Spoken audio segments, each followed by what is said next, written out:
areas of fog in the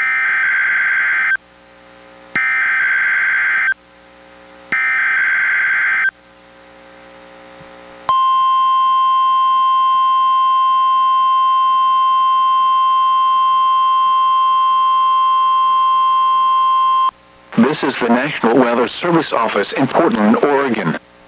The preceding was a test of NWR weather radio's warning alarm. Tests of these receivers are normally conducted every Wednesday between 11 a.m. and noon. If there is a threat of severe weather on the day of the test, it will be postponed until the following week. This concludes this test. We now return to our regular programming.